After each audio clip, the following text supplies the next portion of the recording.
BookBuzzters. Today we are going to talk about the Doomsday book by Connie Willis. Let's get out of here. Ready for light speed? 1, 2, 3!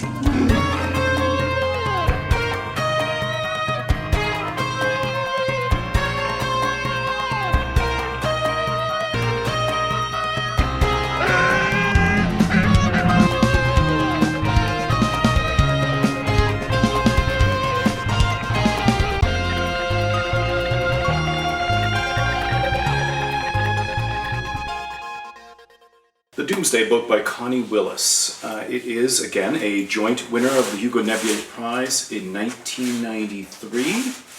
And we're going to take a very different take on our presentation today because this is kind of a dud. This one is an example of the bottom of the list, not the top of the list. Of the top 25 joint winners, this is firmly entrenched at the bottom of the ocean. Named Doomsday book is a take on the Doomsday book, which is a document, a survey taken in 1086 by William the Conqueror, I believe it was. Is that? Yeah, okay. And so it's essentially a census, but it's considered a great historical document. One of the earliest, things they have from Middle England, that tells the life and stories, more or less. You can extrapolate the data of the people in the day. So the Doomsday book, which does not take place in the same time period at all as the original Doomsday book, you would think, it's about time travel. And what could possibly go wrong? There are so many books which do it so much better. There's nothing terribly inventive about her themes and her story and her writing. Let me get straight into our lightsaber categories. The green literary lightsaber. We're going to have to go with a 2 out of 5. Her writing is okay. There is just an element of it's mundane. It doesn't really capture the imagination. It's not terribly stylish. She doesn't do anything really especially inventive with the language. She's a little bit funny. She does do a play on sort of English mannerisms and whatnot, but there's nothing spectacular about her writing style per se. So we're going to give it a solid 2. When you get to the big idea, blue lightsaber, she's going to get a negative 0.5. That is a new all-time record. The idea just is terrible. It's preposterous. What she does with time travel is she doesn't really consider the absurdity of the consequences of how they use time travel in her future. It's controlled by British academians who supposedly have a handle on how to contain time paradoxes, and they have this elaborate system worked out, but that all goes to shit.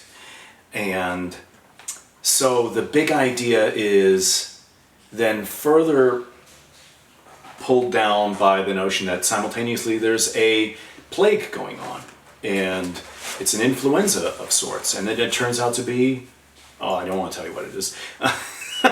But they didn't take that into consideration.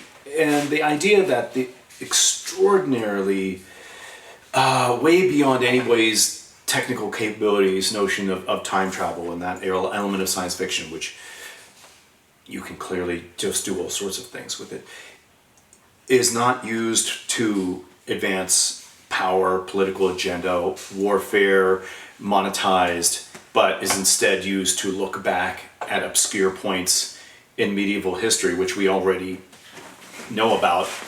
It's that drags the story down the entire way. You cannot escape this overarching element.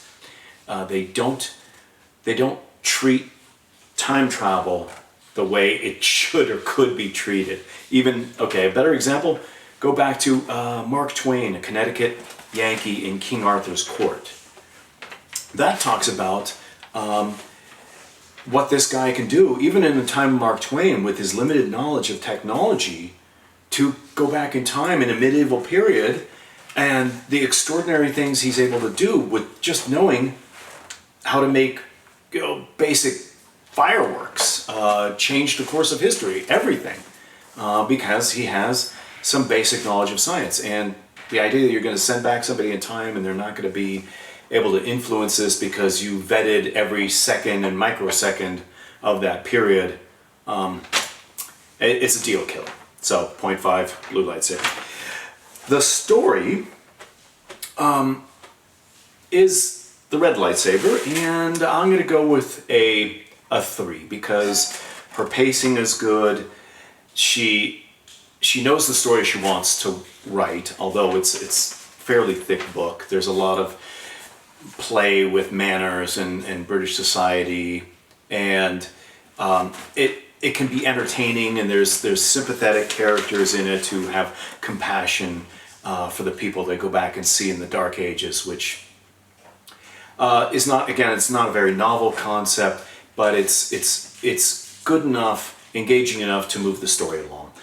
If you want a better story about the consequences of unleashing plagues on the world or influenza, well, there's 1,001 books. I Am Legend, Andromeda Strain, early on. Those are, they do the story much, much better about the consequences of introducing plagues in the populace, and how things come apart at the seams when people are not ready and they get sick, and nobody knows how to push the buttons anymore.